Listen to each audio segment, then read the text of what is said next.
organ ovarium. Nah, ingat organ ovarium. Perempuan memiliki dua organ ovarium, yaitu ovarium kanan dan ovarium kiri. Sama kalau pada laki-laki, testisnya juga ada dua, testis kanan dan testis kiri. Nah, bedanya dengan spermatogonium, kalau spermatogonium itu aktif selamanya, tapi kalau oogonium itu tidak aktif selamanya. Kenapa demikian? Nah, ketika seorang ibu melahirkan anak perempuan, ya, maka si bayi perempuan itu hanya memiliki oosit primer, bukan sel oogoniumnya, bukan sel induk ovumnya. Jadi ketika seorang ibu hamil dan Allah mentakdirkan dia akan memiliki anak perempuan, maka di dalam ovarium bayinya itu sel oogoniumnya akan membelah. Jadi ketika anak itu lahir, bayi itu lahir, di dalam ovariumnya hanya memiliki oosit primer. Oosit primer ini jumlahnya sekitar 200.000 saja. Hanya 200.000 saja diperkirakan, ini menurut hasil penelitian, ya. Jadi oosit primer inilah yang setiap bulannya akan melakukan pembelahan, kemudian pembelahan sel yang menjadi ovum. Baik, untuk lebih lengkapnya kita akan mempelajari mengenai proses pembentukan ovum. Nah, ingat, baik itu spermatogenesis maupun oogenesis itu bekerjanya dipengaruhi oleh hormon. Ya, kalau pada laki-laki hormon testosteron, kalau pada perempuan ada hormon estrogen dan progesteron. Jadi otak akan mengeluarkan hormon FSH, namanya follicle stimulating hormone. Follicle stimulating hormone itu akan sampai ke dalam ovarium. Ovarium akan mengeluarkan hormon estrogen dan progesteron untuk proses pembentukan sel telur. Nah, jadi ketika anak perempuan yang sudah dewasa, yang sudah memasuki masa balik, dia di dalam ovariumnya memiliki oosit primer. Oosit primer akan membelah secara meiosis. Meiosis 1.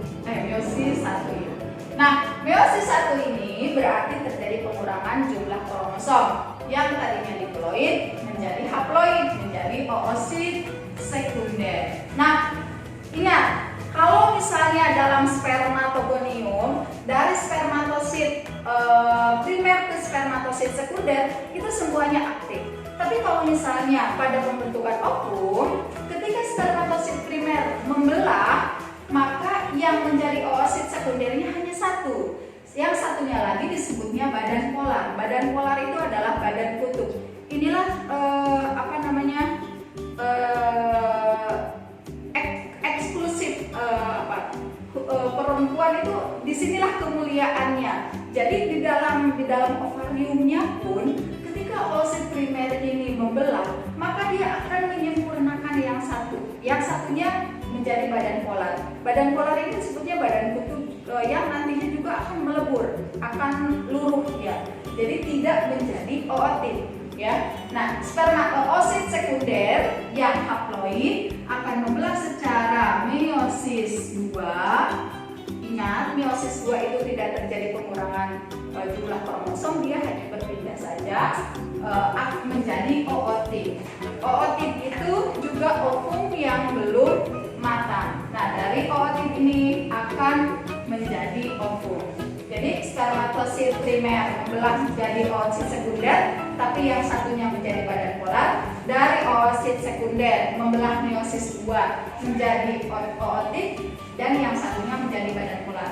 Kenapa ini demikian? Ingat tadi yang disampaikan.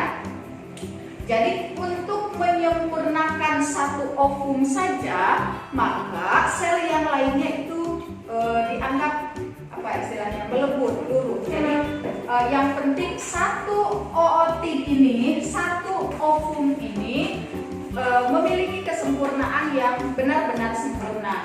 Nah, kalau pada laki-laki proses pembentukan ovumnya itu setiap saat, kalau pada perempuan dari oosit primer hanya membentuk satu ovum saja, ini lamanya sekitar 28 hari.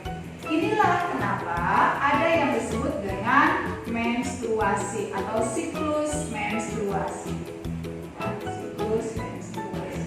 Jadi setiap saat testis akan membentuk sperma. Tapi kalau di dalam ovarium siklus pembentukan ovum itu hanya 28 hari saja. Ya, oke, ibu ulangi. Ketika seorang ibu hamil dan Allah mentakdirkan dia akan memiliki anak, berarti di dalam ovarium baiknya sel oogonium akan membelah menjadi oosit primer. Oosit primer ini akan berkembang pada saat dia mengalami pubertas atau masa dewasa. Oosit primer akan membelah menjadi oosit sekunder dan yang satu menjadi badan polar. Dari oosit sekunder akan membelah menjadi ootit dan yang satunya lagi menjadi badan polar. Badan polar ini akan melebur jadi untuk menyempurnakan satu ovum. Dari ootit akan mematangkan dirinya menjadi ovum. Kemudian proses pembelahan ini dari meiosis 1 ke meiosis 2 kurang lebih berjalan 28 hari yang disebut dengan siklus menstruasi. Nah, kira-kira cukup sekian penjelasan dari Ibu mengenai pembentukan sel sperma dan pembentukan sel ovum. Semoga bermanfaat. Mudah-mudahan kalian memahami apa yang disampaikan. Tapi jika kurang paham bisa kita diskusikan lebih lanjut di